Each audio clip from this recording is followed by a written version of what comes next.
Ay guitarrita, ay charanguito, amahuacayo. Aprovecho esta oportunidad, el porqué de no haber viajado a Nueva Jersey.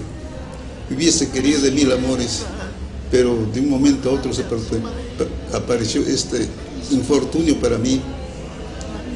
Se quebrantó mi salud y es la razón por la que no pude ir.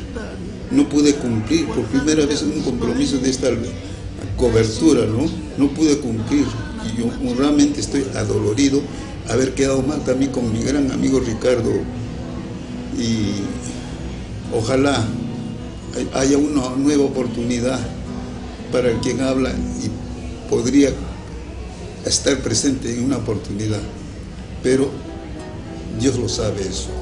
En Estados Unidos yo hubiera querido interpretar temas de Ranulfo Fuentes Rojas, El Hombre, Lucía, y de Máximo Alanya, el popular Moticho, hubiera querido tocar pues, desde la Unisa Falsía y otros huaynos tradicionales, huaynos que expresan el verdadero sentir del pueblo, esos huaynos que taladran el alma, que arañan el alma. Eso hubiese querido mostrar, cantar con hondo sentimiento y hacer unos toques ya no normales, casi asincopado, ¿no? Con acordes, con unas cositas simpáticas de lo que podía aprender en estos 63 años de vida artista que tengo. Yo sé que tengo grandes amigos en Estados Unidos.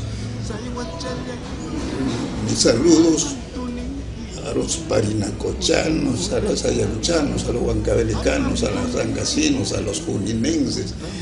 Un sinnúmero de amigos tengo allá en Estados Unidos, en USA.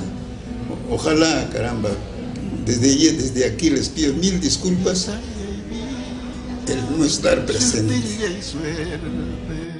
Vidalla y vida, suertilla y suerte. Cristal basucham ina, nyuha bidaera.